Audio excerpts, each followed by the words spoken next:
आप सभी का स्वागत करता हूं आपके अपने YouTube चैनल जी वर्ल्ड स्कूल ऑनलाइन पर।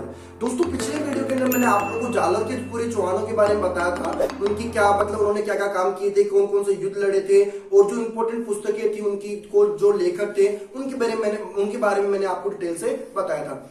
आज हम बात करेंगे रणथंभौर के चौहानों के बारे में। ठीक है, तो रणथंभौर के चौहानों की अगर हम बात करते हैं, रणथंभौर, ठीक है, अगर हम रणथंभौर के चौहानों की बात करते हैं तो रणथंभौर के चौहानों की स्थापना किसने की थी? दोस्तों आपने नाम सुना होगा पृथ्वीराज चौहान का। ठीक है, उन्हीं पृथ्वीराज चौहान के पुत्र थे जिसका नाम था गोविंदराज चौहान। इन गोविंदराज चौहान ने 1194 ईस्वी के अंदर रणथंभौर के चौहानों की स्थापना की थी। ठीक है, लेकिन जो सबसे प्रतापी शासक हुआ था, जो सबसे इंपॉर्टेंट एग्जाम की दृष्टि से, उसके बारे में बात करेंगे, हमीरदेव चौहान के बारे में। तो आप लोगों को दो तीन बातों का यहाँ पे ध्यान रखना पड़ेगा कि जो रणथंभौर के चौहान थे उनकी स्थापना किसने की थी? गोविंदराज चौहान ने। ठीक है, तो यहाँ पे लिख देता हूं मैं स्थापना, और स्थापना की थी गोविंदराज चौहान ने, गोविंदराज चौहान ने। ठीक है, कब की थी? या अगर समय आप लोगों से पूछ लिया जाए तो 1194 ईस्वी के अंदर की थी। कब की थी?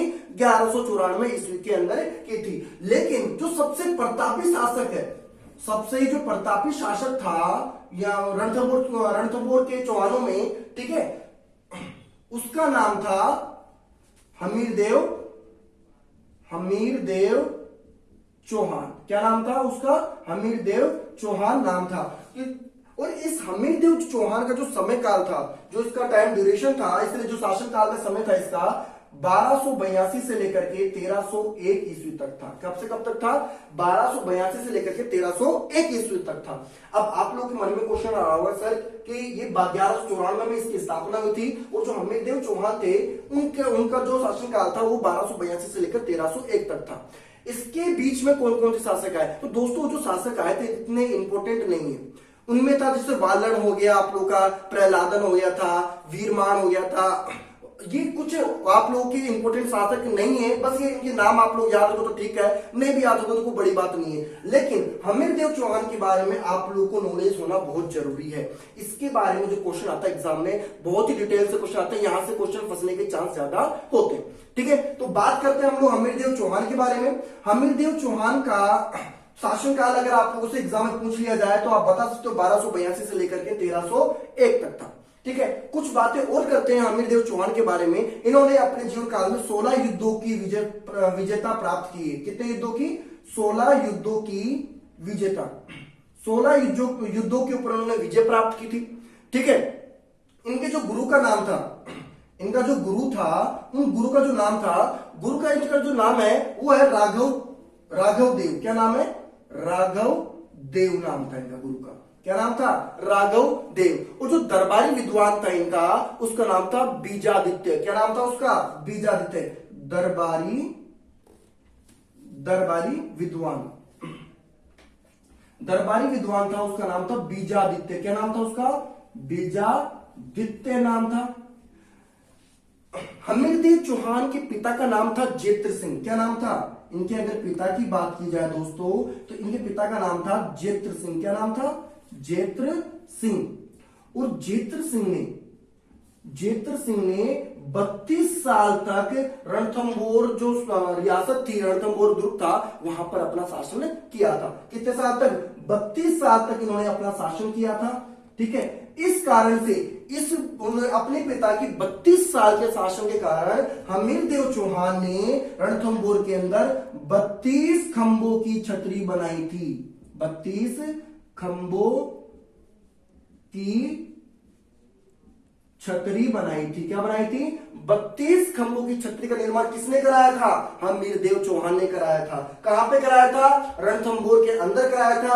क्यों करवाया था? क्योंकि इनके पिता जेत्र सिंह थे, इन्होंने यहां पर क्या किया था? 32 साल तक शासन ने किया था।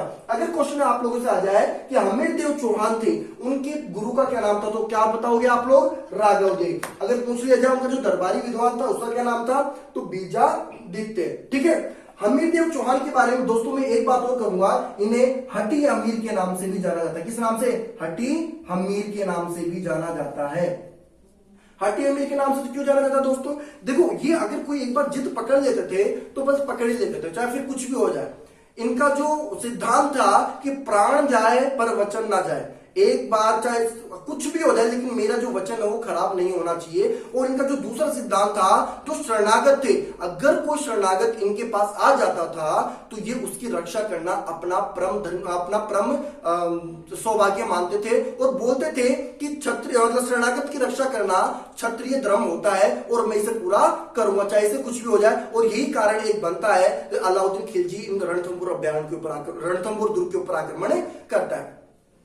रणथंभौर जो हमीरदेव चौहान है, इनके बारे में एक बात और कही जाती है कि सिंह संवत सतपुरुष वचन कदली फलत एक बार, ठीक है, तीरा तेल हमीर हट चढ़े ना दूजी बार। इसका मतलब है कि हमीरदेव चौहान अगर एक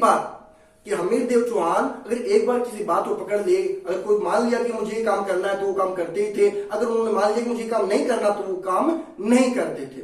आई बात समझ में आप लोगों को? ठीक है, ये थी आप लोगों के हमीरदेव चौहान के बारे में थोड़ी सी जानकारी। ठीक है, अच्छा एक बात और है कि हमीरदेव चौहान ने कोटी यज्ञ करवाया था। कौन सा यज्ञ करवाया था? कोटीय यज्ञ करवाया था। कोटीय यज्ञ करवाया था। और इस कोटी यज्ञ की जो तुलना की गई है, जो अश्वमेघ यज्ञ होता है, उस अश्वमेघ यज्ञ से इस कोटी यज्ञ की तुलना की गई है। ठीक है, तो इतनी बात समझना है आप लोगों को। ठीक है, अब देखो मैं आप लोगों को एक बात और बताता हूं, जो हमीरदेव चौहान का जो शासनकाल है दोस्तों वो कितना है? 1282 से लेकर के 1301 तक। अब इस 1282 से लेकर 1301 तक ऐसा तो है नहीं कि हमीरदेव चौहान अकेले थे, इनके साथ में इनके समकालीन राजा और भी हुए होंगे, वो भी बहुत सारे राजा थे, महाराजा थे, तो उनके बारे में बात करते हैं। तो मैं बात करूंगा आप लोगों की दिल्ली सल्तनत की। किसकी बात करता हूं मैं? दिल्ली सल्तनत की। ठीक है, दिल्ली सल्तनत की बात करता हूं तो दिल्ली सल्तनत की जो स्थापना करने वाला था वो था आप लोगों का कुतुबुद्दीन ऐबक। कौन था? कुतुबुद्दीन ऐबक था। ये मैं आप लोगों को जब पढ़ाऊंगा आगे, जब हिस्ट्री पढ़ाऊंगा, इंडिया हिस्ट्री, तब आप लोगों को इसके बारे में बताऊंगा। ठीक है, दिल्ली सल्तनत का जो संस्थापक था वो था कुतुबुद्दीन ऐबक। कुतुबुद्दीन ऐबक ने सबसे पहले जो यहाँ पे किया था, गुलाम वंश की स्थापना की थी। किसकी की थी? गुलाम वंश की स्थापना की थी। और गुलाम वंश की स्थापना की थी, ठीक है, ये गुलाम वंश चला था दोस्तों आप लोगों की 1206 से लेकर के 1290 ईस्वी तक। कब से कब तक चला था? 1206 से लेकर 1290 तक चला था। ठीक है, और गुलाम वंश के अंदर जो आप लोग के जब हमीरदेव चौहान का शासनकाल था, इसके समकालीन जो राजा था उसका नाम था गयासुद्दीन बलबन। क्या नाम था उसका? गयासुद्दीन बलबन। क्या नाम था? गयासुद्दीन बलबन नाम था। ठीक है, लेकिन इस गयासुद्दीन बलबन ने हमीरदेव चौहान यानी कि रणथंभौर के ऊपर आक्रमण नहीं किया। फिर बात आती है दूसरा जो शासक आता है, शासन मतलब यहाँ पे वंश आता है, उसका नाम आता है खिलजी वंश। क्या नाम आता है उसका? खिलजी वंश। खिलजी वंश। और इस खिलजी वंश का जो संस्थापक है उसका नाम आता है जलालुद्दीन खिलजी। जलालुद्दीन खिलजी। और इसी जलालुद्दीन खिलजी ने जो दिल्ली सल्तनत के अंदर खिलजी वंश की स्थापना की थी, इस गुलाम वंश को खत्म करके। इस जो खिलजी वंश का जो टाइम ड्यूरेशन माना जाता है वो माना जाता है आप लोगों के 1290 से लेकर के 1316 ईस्वी तक। कब तक माना जाता है? 1290 ईस्वी से लेकर के 1316 ईस्वी तक का जो समय काल माना जाता है वो खिलजी वंश का माना जाता है। इसके अंदर जो पहला आया था जिसने खिलजी वंश की स्थापना की थी वो था आप लोगों का जलालुद्दीन खिलजी। इससे मैं जेके बना दूंगा, मतलब जलालुद्दीन खिलजी जेके शॉर्ट में आप लोग लिखोगे। इस जलालुद्दीन खिलजी का जो समय काल था दोस्तों वो था 1290 से लेकर के 1296 ईस्वी तक। और 1296 के अंदर इसी का भतीजा बोल दो आप लोग, या तो भतीजा बोल दो या दामाद बोल दो, एक ही बात है।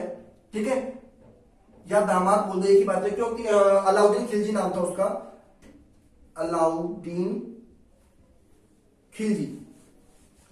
और इस अलाउद्दीन खिलजी का जो समय काल था वो था 1296 से लेकर के 1316 ईस्वी तक।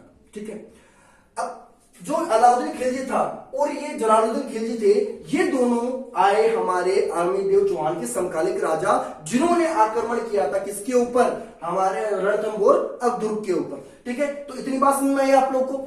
इतनी बात समझ में आ गई? तो इतनी बात समझ में आ गई तो एक बार आप इसको उतार लो ताकि मैं आप लोग को आगे भी बता देता हूं। ठीक है। हाँ, तो उतार लिया आप लोगों ने इसको। ठीक है, यहाँ पे आप लोग तो अमरदेव चौहान के बारे में जो बातें बताऊं, यहाँ से क्वेश्चन किस तरीके से पुटअप होंगे आप उन पर ध्यान दीजिएगा। क्वेश्चन आप लोगों से बन सकता है ये वाला कि हम रणथंभौर के अंदर 32 खंभों की छत्र का निर्माण किसने करवाया था? तो आंसर क्या होगा आप लोगों का? हमीरदेव चौहान। क्वेश्चन ये भी बन सकता है आप लोग के पास में कि रणथंभौर के चौहानों की स्थापना किसने की थी? तो आप लोग क्या बताओगे वहां पे? गोविंद राज चौहान ने की थी। अगर क्वेश्चन ये भी बन सकता है कब की थी? 1194 ईस्वी के अंदर की थी। क्वेश्चन ये भी आप लोग का बन सकता है कि हमीरदेव चौहान के समकालिक राजा कौन कौन से हुए, और ऑप्शन में आप लोग के डाल देगा वहां पे कि गयासुद्दीन बलबन, वहां पे जलालुद्दीन खिलजी, अलाउद्दीन खिलजी, और डाल देगा कुतुबुद्दीन ऐबक। तो आप लोग को पता रहना चाहिए कौन कौन यहाँ पे इसका समकालीन राजा हुए थे। आक्रमण किस किसने किया था? जलालुद्दीन खिलजी और अलाउद्दीन खिलजी दोनों के दोनों आक्रमण करेंगे, अपन करेंगे इसके अंदर बातचीत। चलो ठीक है, मैं इसको रफ कर देता हूं। बहुत ही आसान टॉपिक है यार, ज्यादा भारी नहीं है, और राजस्थान जीके तो ऐसा भी इंटरेस्टिंग है, पढ़ने में मजा कुछ अलग आता है इसका।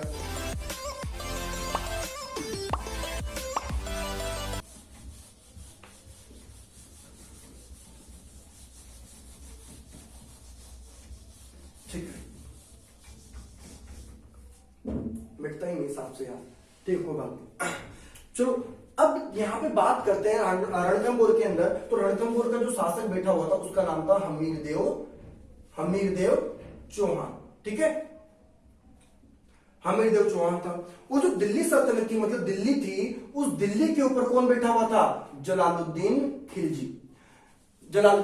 ठीक है, अब ये जलालुद्दीन खिलजी जेके है, ये जेके चाहता है, मतलब यहाँ पे देखो ये हमारे भारत के नक्शे की अगर मैं बात करता हूँ एक बार आप लोगों से हल्की मोटी, तो कुछ इस टाइप की है। ठीक है, कुछ इस टाइप की है। ओके, हमारी ये राजस्थान हो गया, इसको राजस्थान मान लो आप लोग। ठीक है, ये राजस्थान हो गया, और राजस्थान के अंदर ये आप लोग का यहाँ पे रणथंभौर दुर्ग। कौन सा दुर्ग है ये वाला? रणथंभौर दुर्ग है। ठीक है, ये पड़ता है आप लोग का गुजरात है, और यहां पे पड़ता है आप लोगों का मालवा। क्या पड़ता है? मालवा पड़ता है। अब देखो उस समय क्या हुआ था, जब रणथंभौर के चौहान थे, रणथंभौर ये दुर्ग था, तो रणथंभौर दुर्ग उस समय आर्थिक दृष्टि से बहुत ज्यादा महत्वपूर्ण था, बहुत ज्यादा विकसित था। इस कारण से जो जेके जलालुद्दीन खिलजी ये चाहता था अगर मैं रणथंभौर के ऊपर आक्रमण करके उसकी धन संपदा को अपने अधीन में ले लेता हूं तो मैं बहुत ज्यादा शक्तिशाली बन जाऊंगा, और मुझे रास्ता भी आसानी से मिल जाएगा गुजरात और मालवा जाने का, ताकि मैं उनके ऊपर भी आक्रमण कर सकूं। तो जलालुद्दीन खिलजी क्या करता है? इसके ऊपर आक्रमण करता है, लेकिन इस पे आक्रमण करने से पहले उसे गुजरना पड़ता है जाइन के दुर्ग से। कहां से? जाइन के दुर्ग से। और इस जाइन के दुर्ग को, इस जो जाइन का दुर्ग है, इससे रणथंभौर दुर्ग की कुंजी कहा जाता है। क्या कहा जाता है इसे? रणथंभौर दुर्ग की कुंजी कहा जाता है। आप लोग लिख लेना, यहाँ पे आप लोग क्रॉस करके नोट डाउन कर लेना इसको अपनी कॉपी के अंदर कि जाइन दुर्ग को रणथंभौर दुर्ग की क्या कहा जाता है? कुंजी कहा जाता है। ठीक है, तो बात करते हैं इसके घटना चक्र की। इसका घटना चक्र क्या था?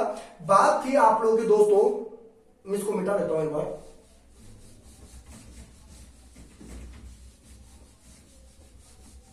ठीक है, बात थी आप लोगों की 1299 ईस्वी की।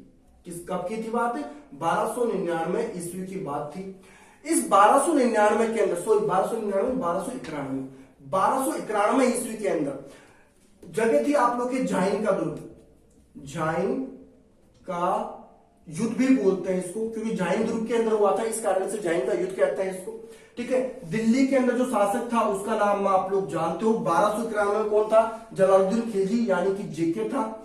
और आप लोग की बात को रणथंभौर की, रणथंभौर के अंदर जो शासक था उसका नाम था हमीरदेव। क्या नाम था? हमीरदेव चौहान। ठीक है, हमीरदेव चौहान नाम था।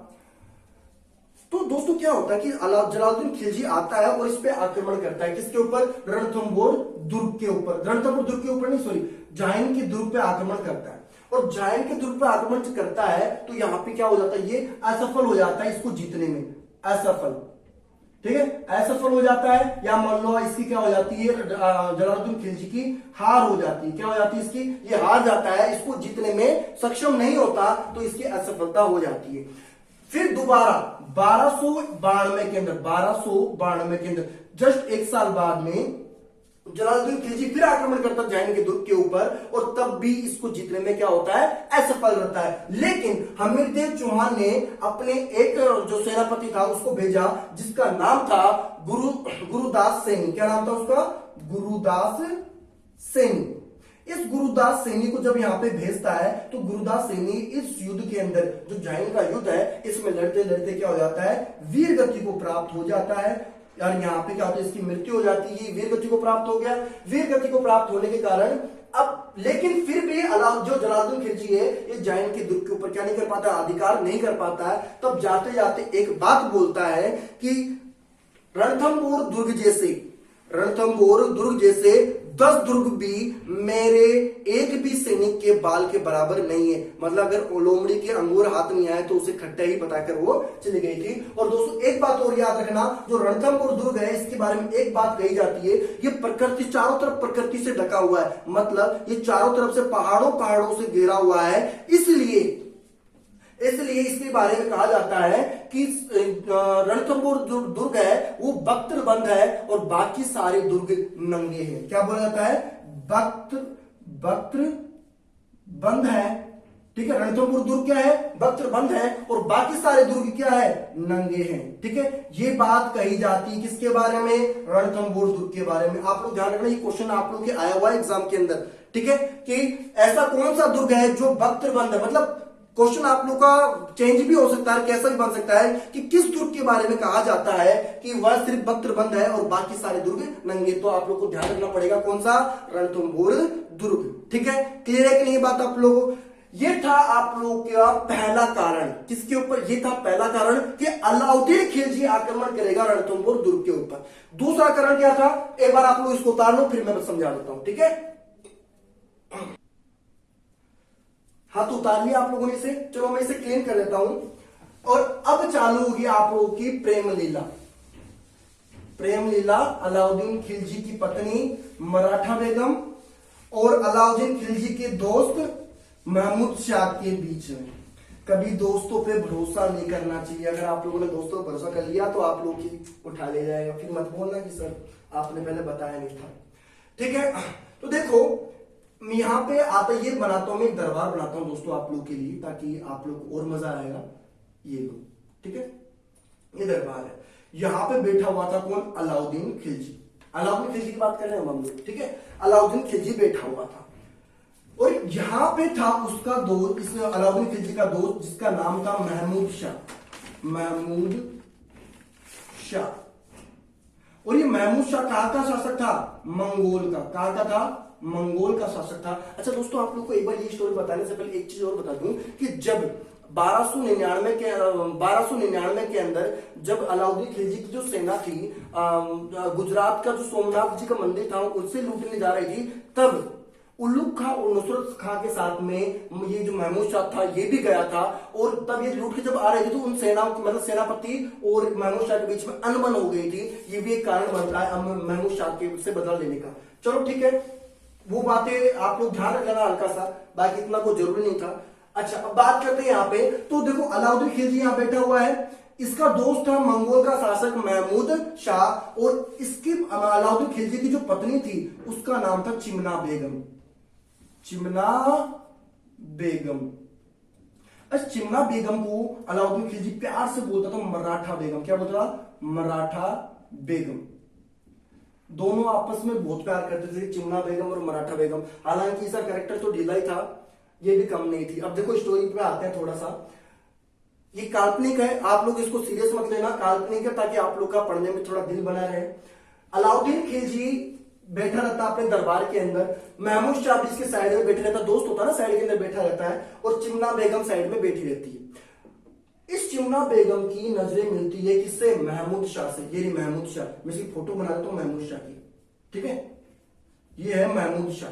इस चिमना बेगम की नजरें मिलती है महमूद शाह के साथ में, और महमूद शाह से नजरें मिलती है तो आंखों ही आंखों में इजहार हो जाता है। आज इजहार हो जाता है तो ये चिमना बेगम इसको संदेश भेजती है महमूद शाह को। संदेश भेजी, बोलती है आप बाहर निकल, गार्डन में मिलते हैं। तो ये गार्डन में गए और गार्डन में जाकर इस चिमना बेगम ने प्रपोज कर दिया, किसको, मोहम्मद शाह को, और बोलती है बल्कि अपन तो ऐसा करते हैं, यहाँ से भाग चलते हैं। तो महमूद शाह बोलता है नहीं भागेंगे नहीं, अपन एक काम करते हैं, अलाउद्दीन खिलजी को ही सल्टा देते हैं। तो ये बात अलाउद्दीन खिलजी को पता लग गई। अलाउद्दीन खिलजी पीछे पीछे अपने सैनिकों को छोड़ दिया, किसके? महमूद शाह के।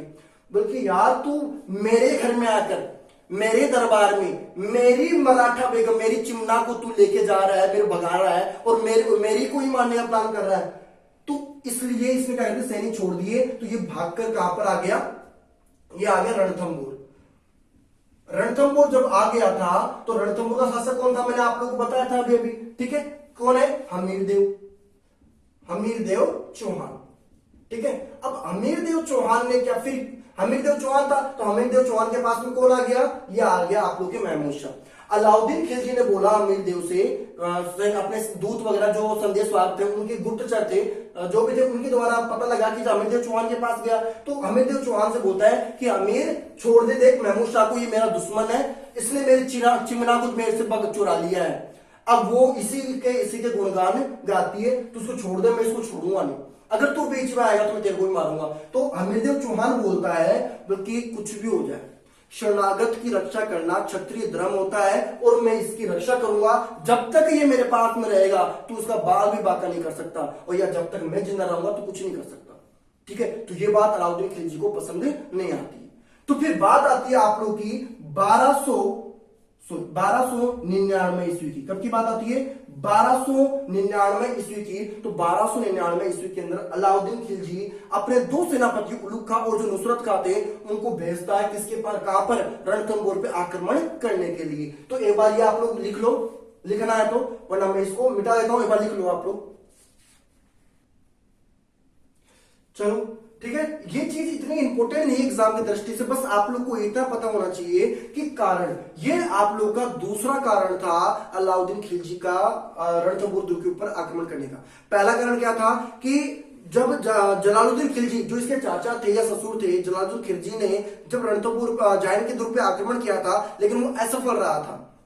तो ये दो कारण हो गए। पहला कारण, मैं देखो कारण लिख देता हूं यहां पे। पहला जो कारण था वो था आप लोग के जेके की हार का बदला लेना। क्या था? पहला कारण क्या था? जलालुद्दीन खिलजी की हार का बदला लेना। और दूसरा क्या था कि महमूद शाह को न छोड़ने के कारण, जो मंगोल का शासक था उसको न छोड़ने के कारण, उसको मतलब ये दूसरा जो महमूद शाह था, मंगोल का शासक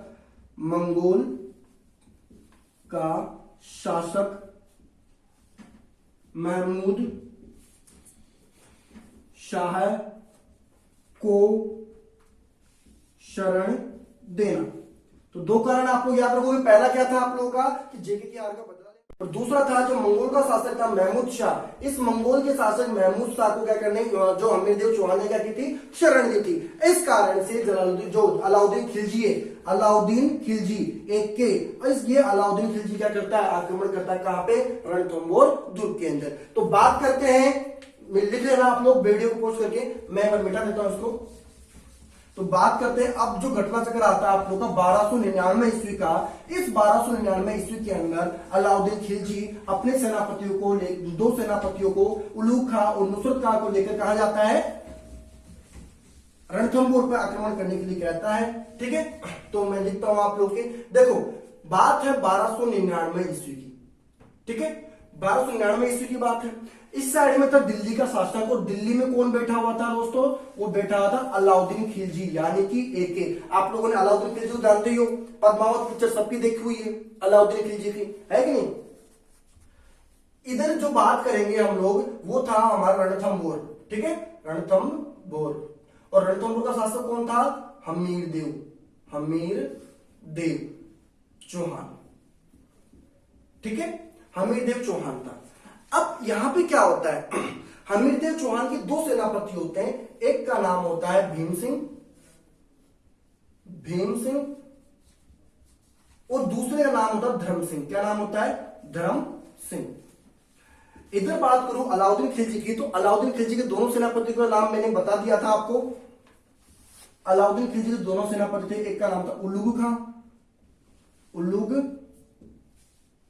खां, और एक का नाम था नुसरत खान। ठीक है, तो अलाउद्दीन खिलजी बोलता है इन दोनों को, बोले जाओ जाकर रणथंभौर के ऊपर आक्रमण करो। तो ये दोनों मिलकर क्या करते हैं, इस पे आक्रमण करते हैं और इन दोनों के बीच में युद्ध होता है। किसके बीच में, इधर इन ये भी सेनापति है और ये भी सेनापति है, दोनों। ठीक है, तो ये भीम सिंह और धर्म सिंह इधर से अमीरदेव चौहान की तरफ से और अलाउद्दीन खिलजी की तरफ से उल्लू खां और नुसरत खां, दोनों के बीच में टक्कर होती है। जब जो टक्कर होती है तब यहां पे क्या होता है, ये दोनों भीम सिंह और धर्म सिंह ने गरमच पद्धति का उपयोग करते हैं। किसका करते हैं, गरमच पद्धति। अभी गरमच पद्धति क्या होती है, तो दोस्तों आप लोगों ने पिक्चर देखी होगी बाहुबली। उस बाहुबली के अंदर जो वो जो मोटे मोटे पत्थर के साथ कपड़े बांध के फेंकता है ना, वो जोर से फेंकता है, तो उनमें से एक जो मोटा सा पत्थर था वो जाकर पड़ जाता है किसके ऊपर, वो पड़ जाता है नुसरत खां के ऊपर, और नुसरत खां वहीं पर सलट जाता है। इसका हो जाता है ओम नमः शिवाय, नुसरत खां वहीं पर खत्म, ये हो जाता है समाप्त, मर जाता ही। ठीक है, मर जाता है। तो अब बचता है यहां पर कौन, भीम सिंह और धर्म सिंह। तो धर्म सिंह क्या करता है, वापिस चला जाता है रणथंभौर में। इसे कोई काम होता है तो वापिस चला जाता है और बचता है कौन, भीम सिंह अकेला वहां पे बचता है। लेकिन वहीं पर अलाउद्दीन खिलजी का एक सैनिक था जिसका नाम था अल्फा। इस अल्फा खान ने, ये अल्फा खान इस भीम सिंह की क्या करता है, मृत्यु करता है, मार देता है इसको। अल्फा खान, ये अल्फा खान क्या करता है, भीम सिंह को मार देता, इसकी हत्या कर देता है, हत्या कर देता है इसकी, तो भीम सिंह मर जाता है। लेकिन ये बात जब अमीरदेव चौहान को पता चलती है कि युद्ध स्थल के अंदर भीम सिंह नहीं रहा, तो वो धर्म सिंह से बहुत नाराज होता है कि तू छोड़कर क्यों आया उसको। तो धर्म सिंह बोलता है कि साहब सुनो तो सही। तो अमीरदेव चौहान तो सुनूंगा कुछ नहीं, तेरे को सेनापति के पद से हटा रहा हूं मैं। तो उसने हटा दिया, और हटाने के बाद इस धर्म सिंह का एक भतीजा था, उस भतीजे का नाम था भोज। क्या नाम था उसका, भोज नाम था। तो भोज को सेनापति के पद पर नियुक्त कर देता है कौन, अमीरदेव चौहान, सेनापति बना देता है। क्या बनाता है, सेनापति बना देता है। लेकिन भोज के लक्षण ठीक नहीं थे, ये थोड़ा अत्याचारी किस्म का आदमी था। और धर्म सिंह की भी क्या होगी यहाँ पे, धर्म सिंह भी को भी अपने जो दोस्त के खो जाने का दुख था, इस कारण से ये फिर से चापलूसी करता है किससे, अमीरदेव चौहान से, कि साहब मान जाओ मुझे वापस, मुझे अपने गद्दी जो अपना मतलब जो अपना अधिकार है, जो मेरा पोस्ट है, उस पोस्ट के ऊपर आप मुझे वापस स्थापित कर दो। तो अमीरदेव चौहान क्या करता है, थोड़े दिनों बाद में इसकी बात को मान जाता है और इसके अत्याचारों से परेशान होकर इस अमीरदेव चौहान इसको अपने पद से हटा देता है। किसको, भोज को। तो ये बात भोज को अच्छी नहीं लगती। भोज क्या करता है, यहां से जाकर कहां पे चल जाएगा, यही चल जाएगा दिल्ली के अंदर। और दिल्ली में कौन बैठा होता है आप लोगों के, अलाउद्दीन खिलजी। तो अलाउद्दीन खिलजी से बोलता है कुछ भी कर और जाकर इस अमीरदेव चौहान को मार दे और वहां का साम्राज्य मेरे हवाले कर दे, मैं तेरे अंडर में रहकर काम करूंगा। तो अलाउद्दीन खिलजी समझ जाता है ये ठीक है, कोई बात नहीं, अब मेरे को जो वहां की जो अंदर की रणनीति है वो उसके बारे में तो मुझे बता, और मैं बाकी वहां पे जाकर उस अमीरदेव चौहान को मार दूंगा, क्योंकि मेरे को भी तो बदला लेना है उससे, मैं उसको मार दूंगा और वहां का साम्राज्य तेरे हवाले में कर दूंगा। क्लियर है कि नहीं? अब इसके बाद जो अगला युद्ध होता है वो होता है 1301 ईस्वी के अंदर। ठीक है, 1301 ईस्वी के अंदर वो युद्ध स्टार्ट करता हूं, एक बार आप लोग इसको उतार लो। ठीक है, उतार लिया आप लोगों ने। ठीक है, देखो यहाँ पे कुछ आप लोग ध्यान रखना कि अगर आप लोगों के पास क्वेश्चन बन गया, कैसे कि इसने बोला आप लोगों से कि जब अलाउद्दीन खिलजी के जो सेनापति थे उल्लू खां, नुसरत खां, जब रणथंभौर पे इन्होंने आक्रमण किया था 1299 के अंदर, ठीक है, 1299 जब आक्रमण किया था तो अलाउद्दीन खिलजी का कौन सा सेनापति मारा गया था? ये क्वेश्चन आप लोग के फर्स्ट ग्रेड के अंदर आया हुआ है। कौन मारा गया था? नुसरत खां मारा गया था। ठीक है, और इधर जो यहाँ पे भीम सिंह है, भीम सिंह की हत्या किसने की थी? तो अल्फा खान ने की थी। किसने की थी? अल्फा खान ने की थी। ये बात आप लोग ध्यान रखना। ओके, तो इसको मिटा लेता हूं मैं और बात करते हैं अब 1301 की। और 1301 बहुत ही इंटरेस्टिंग है, पढ़ने का मजा ही कुछ अलग आएगा इसका। आप लोग को समझ में आ रहा है कि नहीं आ रहा है? अगर समझ में आ रहा है तो वीडियो को लाइक कर देना, आप लोग कमेंट कर देना और अपने दोस्तों को भी बताओ यार, ये जीवर्ड स्कूल ऑनलाइन के ऊपर क्लासेस चल रही हैं। अपने दोस्तों को बताओ कि जीवन स्कूल ऑनलाइन के ऊपर क्लासेस चल रही हैं और वहां पे कंप्लीट राजस्थान जीके पढ़ाने वाले सर, और यहाँ पे आप लोग को इतनी अच्छी नॉलेज मिल जाएगी ताकि आप लोग जो पटवारी वगैरह, राजस्थान पुलिस, इन सब के एग्जाम भी आप इजीली क्वालिफाई कर पाओगे। ठीक है, चलो आगे चलते हैं और बात करेंगे 1301 ईस्वी की। कब की बात करेंगे? 1301 ईस्वी की। ठीक है, 1301 ईस्वी का जो युद्ध होता है वो होता है हिंदुवाट घाटी में। कहां पे होता है? हिंदुवाट घाटी में। इस कारण से इस युद्ध को हिंदुवाट घाटी के युद्ध के नाम से भी जाना जाता है। अगर क्वेश्चन आ गया आप लोगों के पास में कि हिंदुवाट घाटी के युद्ध में किन किन के बीच में युद्ध हुआ था, तो ध्यान रखना, दिल्ली का शासक एक तो था आप लोगों का दिल्ली का शासक अलाउद्दीन खिलजी, और इधर था आप लोगों के रणथंभौर के अंदर हमीरदेव चौहान। कौन था? हमीरदेव चौहान। ठीक है, ये था रणथंभौर, ये था दिल्ली का शासक। ठीक है, इसके अंदर जो हमीरदेव चौहान है, इस हमीरदेव चौहान के मैं बात करता हूं यहां पे, तो इसकी जो पुत्री थी, उस पुत्री का नाम था देवल। क्या नाम था? देवल नाम था। ठीक है, और इसकी जो पत्नी थी, उस पत्नी का नाम था रंग देवी। क्या नाम था? रंग देवी। अब बहुत ही इंपोर्टेंट चीज आने वाली है यहाँ पे, आप लोगों को समझना ये सारी, और एग्जाम में सीधा डायरेक्ट क्वेश्चन बनेगा। ठीक है, इसके दो सेनापति थे, एक का नाम था रणमल और एक का नाम था रतिपाल। ठीक है, ये ध्यान रखना आप लोग। अलाउद्दीन खिलजी 1301 के अंदर जो हिंदुवाट घाटी का युद्ध हुआ था, उस युद्ध के अंदर अलाउद्दीन खिलजी खुद आता है कहां पर? हमीरदेव चौहान से लड़ने के लिए। तब यहां पे अलाउद्दीन खिलजी की सेना बहुत ही दिनों तक इस हिंदुवाट घाटी के अंदर बैठी रही थी और रणथंभौर के ऊपर जो विजय प्राप्त करने में असफल रही थी। क्यों? क्योंकि रणथंभौर का जो दुर्ग है वो चारों तरफ पहाड़ियों से घिरा हुआ है और बहुत ही ऊंची ऊंची पहाड़ियों से घिरा हुआ है। इस कारण से उस दुर्ग को जीतना बहुत ही मुश्किल सा हो गया था अलाउद्दीन खिलजी के लिए। लेकिन फिर अलाउद्दीन थोड़े दिनों की बाद, जब थोड़े समय गुजर गया, 1-2 महीने गुजर गए थे, उसके बाद में रणमल को, हमीरदेव चौहान ने रणमल को इससे वार्तालाप करने के लिए भेजा। किसके पास में? अलाउद्दीन खिलजी के पास में। ठीक है, जब अलाउद्दीन खिलजी ने इसको क्या दे दिया? लालच दे दिया। इसको क्या दे दिया? कि लालच दे दिया। इसका काम था अलाउद्दीन खिलजी का लालच देने का। कोई सा भी सेनापति होता है उसको लालच देके अपने तरफ ले लेना। तो इसने बोला कि यार तुम लोग क्या कर रहे हो? तो उसके सेनापति बन के घूम रहे हो, ठीक है, तो तुम्हारा मतलब ऐसे कैसे गुजारा चलेगा? तुम तो राजा बनने लायक हो। तो रणमल बोलता है यार बात तो सही है। तो यार मैं अकेला नहीं हूं, मेरे साथ में एक और आदमी है, उसका नाम है रतिपाल। ठीक है, तो बोलता है यहाँ पे ठीक है, कोई दिक्कत वाली बात नहीं, तुम इस साम्राज्य का भी सेनापति के पद पर हो, और जब यहां से अगर मैं रणथंभौर युद्ध को, अगर दुर्ग है इसको अगर मैं जीत जाता हूं, तो तुम लोग दोनों साम्राज्य को आधा बांट लेना। तो ये लालच में आ गए, यार बात तो सही है। और लालच में आने के बाद में इन दोनों किसके साथ मिल गए? इसके साथ मिल गए, अलाउद्दीन खिलजी के साथ में मिल गए। और मिलकर क्या किया? इसको सारे के सारे जो गुप्त रास्ते थे वो सारे के सारे इसको बता दिए। अब अलाउद्दीन खिलजी क्या किया? इस पे आक्रमण कर दिया। किसके ऊपर? हमीरदेव चौहान के ऊपर। अब हमीरदेव चौहान को पता लग गया कि दोनों जो सेनापति थे, इन दोनों सेनापतियों ने किया है इसके साथ में धोखा। अब धोखा किया है तो अब कुछ बच भी नहीं सकता। क्यों? क्योंकि दोनों के दोनों सेनापति थे, ये जो हमीरदेव चौहान थे उसकी सारी सेना का नेतृत्व कर रहे थे। अब सारी सेना के नेतृत्व करने वाला इंसान जब धोखा देता है, जब कोई अपना धोखा देता है ना, तो उसी से पूछ के देखना, जब कोई लड़की छोड़ के जाती है तो कितना तकलीफ होता है ना। और वैसे ही ये जो रणमल और रतिपाल है, ये भी इसके जो विश्वास पात्र सेनापति थे, इन्होंने इसको जब धोखा दिया तो इसके साथ सहन नहीं हुआ। तो सहन नहीं हुआ तो इसने सोचा अब कुछ नहीं करने, मतलब अब कुछ नहीं हो सकता, अब तो हारना तय है। तो अब इस देवल ने, हमीरदेव चौहान की जो पुत्री थी देवल ने, युद्ध के एक दिन पहले जल जोहर कर लेती है। क्या कर लेती है? जल जोहर।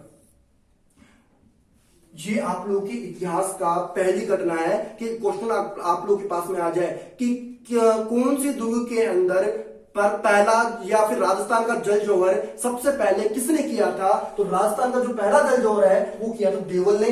ठीक है, कहां पर किया था? एक पद्म तालाब था। कौन सा तालाब था? तालाब था पद्म तालाब। कौन सा था?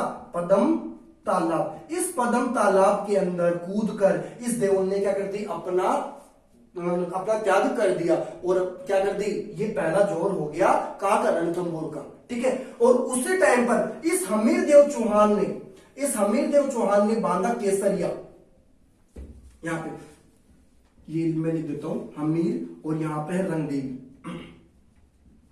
तो हमीरदेव चौहान ने तो पहना केसरिया, ठीक है। और ये जो रंगदेवी है, इस रंगदेवी ने किया जोहर, ठीक है। क्या किया इसने? जोहर किया।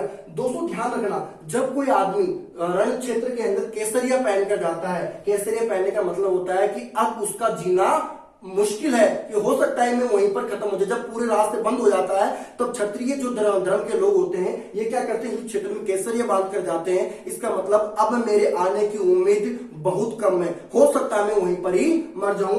तो ये जो रंगदेवी है, ये रंगदेवी भी क्या करती है कि अगर आप लोग वहां पे जा रहे हो तो ये अपने सतीत्व की रक्षा करने के लिए आग में अपने शरीर को क्या कर देती है, त्याग देती है। इसे बोलते हैं जोहर। जब ये दोनों के दोनों एक साथ होते हैं, जब केसरिया और जोहर दोनों एक साथ होते हैं तो इसे बोलते हैं शाखा। क्या बोलते हैं इसको? शाखा बोलते हैं। और राजस्थान का पहला शाखा कब हुआ था?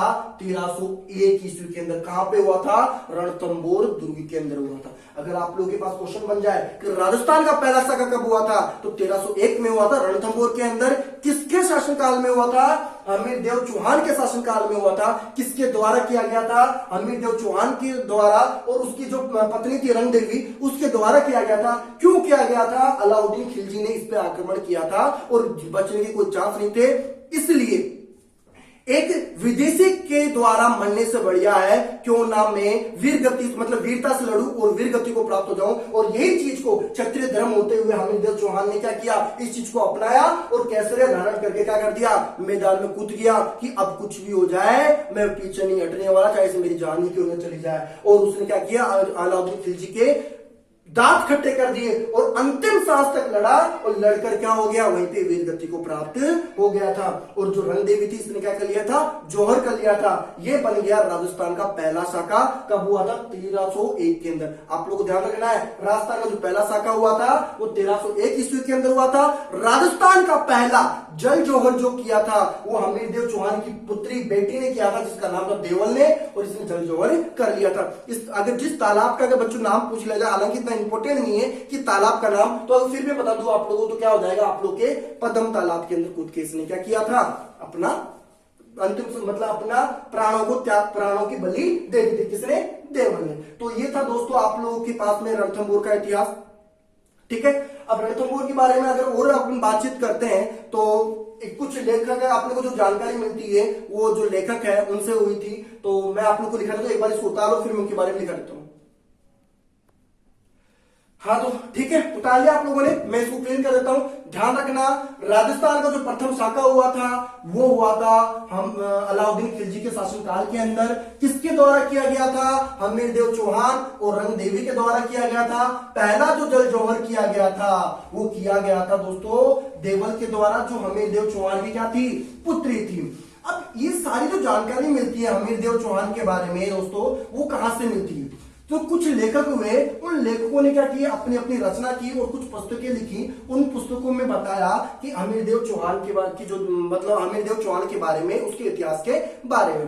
तो देखो, एक था आप लोग के नयन चंद्र सूरी, पहला था आप लोग के नयन चंद्र सूरी, ठीक है। इस नयन चंद्र सूरी ने एक पुस्तक लिखी थी, उसका नाम था हमीर महाकाव्य। क्या नाम था इसका? हमीर महाकाव्य, ठीक है।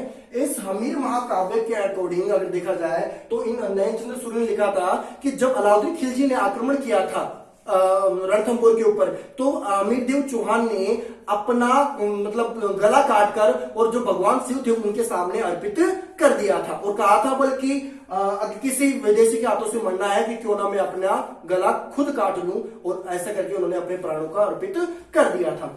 फिर थे आप लोग के जो दूसरे आप लोग के जो लेखक थे जिनसे जानकारी मिलती है, चंद्रशेखर है, ठीक है। कौन है? चंद्रशेखर। और चंद्रशेखर ने एक पुस्तक लिखी थी, उस पुस्तक का नाम था हमीर हट। क्या नाम था उसका? हमीर हट, ठीक है। और थे आप लोगों के जिसका नाम था जोधराज और सारंगधर। कौन कौन थे? जोधराज जोधराज और था सारंगधर। देखो ये दोनों एक ही मतलब अलग अलग आदमी हैं और दोनों ने मिलकर एक पुस्तक लिखी थी। उस पुस्तक का नाम आता है हमीर रासो। क्या आता है? हमीर रासो। ठीक है। और इस हमीर रासो से भी हमारे को जो अमिर्द चौहान है उनके बारे में जानकारी मिलती है। एक और शख्स आता है जिसका नाम है दोस्तों जयचंद्र सूरी। क्या क्या नाम उसका? ये थोड़ा अलग है। जयचंद्र सूरी। इस जयचंद्र सूरी ने जो पुस्तक लिखी थी उसका नाम था हमीर मद मर्दन। ठीक है। लेकिन आप लोग एक बात ध्यान रखना, ये जो पुस्तक लिखी गई थी हमीर मद मर्दन, ये हमीर देव चौहान के बारे में नहीं थी। ये पुस्तक लिखी गई थी दोस्तों जो सिसोदिया वंश का संस्थापक था हमीर देव सिसोदिया, जिसने 1326 ईस्वी के अंदर सिसोदिया वंश की स्थापना की थी। उनकी बारे में जानकारी मिलती है हमीर मद मर्दन के अंदर, जिसकी रचना की थी जयचंद्र सूरी ने। ध्यान रखना, कई बार आप लोग के क्वेश्चन आ जाए कि ये लो हमीर मद मर्दन के बारे में मतलब पुस्तक के अंदर ये जो रचना है इसके अंदर किस शासक के बारे में जानकारी मिलती है, और आप लोग के पास ऑप्शन दे दिया हमीर देव चौहान, हमीर देव सिसोदिया, महाराणा प्रताप, महाराणा कुंभा। तो आप लोग क्या टिक करोगे? तो आप लोग के सामने नाम क्या आ रहा है? हमीर आ रहा है। और हमीर से आप लोग क्या बोलोगे? सर हमीर नाम से तो हमीर देव चौहान के बारे में जानकारी मिलती है। लेकिन मैं आप लोगों को बता दूं, अगर हमीर देव मद मर्दन आ जाए तो इसके बारे में जानकारी इस पुस्तक के अंदर हमीर देव सिसोदिया के बारे में जानकारी मिलती है। और इसकी रचना किसने की थी? जयचंद्र सूरी ने की थी। अगर समझ में आ गया आप लोग को? ठीक है। तो ये था दोस्तों आप लोग के रणथंभौर का कंप्लीट इतिहास, और ये होता है आप लोग का रणथंभौर के चौहानों का दी एंड। और अब जो नेक्स्ट क्लास होगी हमारी, उसके अंदर हम बात करेंगे जो अजमेर और जो सांबर के चौहान थे, उन चौहानों के बारे में बात करेंगे, उनकी उत्पत्ति के बारे में, किसने इनकी उत्पत्ति की थी, कौन कौन से यहाँ पे प्रतापी शासक हुए थे और उन्होंने अपना क्या क्या काम में किया था। ठीक है। अगर आप लोग को ये वीडियो पसंद आ रहे हैं तो इस वीडियो को लाइक करना, शेयर करना और अपने दोस्तों को से बताते रहना, बोले कि हाँ क्लासेस चल रही है और यहाँ पे कंप्लीट राजस्थान जी की होने वाली है, ताकि यहाँ पे मतलब आप लोग को ज्यादा से ज्यादा हम लोग हेल्पफुल कर सके। Okay, thank you.